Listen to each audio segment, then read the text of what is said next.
So we are on our final part of the revision, and that's mergers and acquisitions. So that's 12.5 marks. So hopefully at the end of this you should be on your way to 12.5 marks.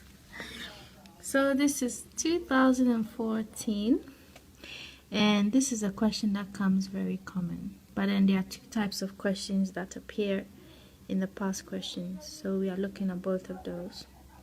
So it says here, outline 4 main reasons for companies to merge with each other. Explain clearly why diversification of risk is not a sensible motive. And discuss why conglomerate mergers exist.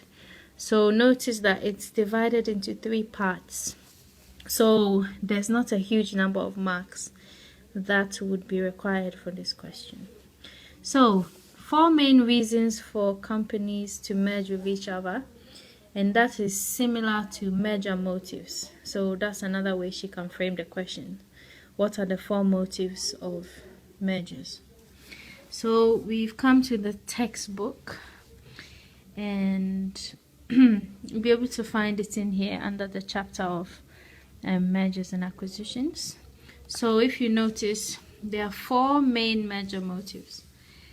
Due to the number of points we get in this question, I very much doubt that we have to explain each and every single one of these points over here, because they will take us probably 4 pages. And she does say outline. Outline probably means list, or just give a brief explanation. So your first one would be synergy. So you'd probably just say the 2 firms together are worth more than the value of the firms apart. Then we move to bargain buying. So the target can be purchased at a price below the present value of the target's future cash flow when in hands of new management. Then you can go to managerial motives and just give a few examples. So for example, free cash flow. Management prefer to use free cash flow in acquisitions rather than return it to shareholders. So the managers would have their own prerogatives, so their own motives of what they can do. So example, survival, speedy growth strategy to reduce probability of being takeover target. So you can use just those 2 points. Just expand it a little bit and you've answered the question. Then the final one will be third party motive. So that is maybe financial advisors or at the insistence of customers or suppliers. Just mention those few points.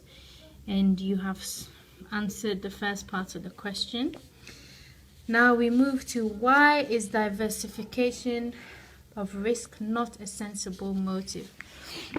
Now I found it on page 861 of Glenn Arnold, so try and have a look, but this is just a summary I made over here.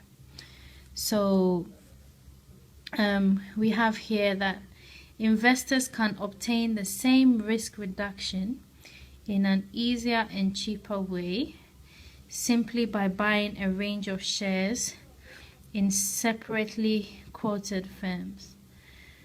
So the investors will basically buy shares in different firms, probably with higher value, and that should make it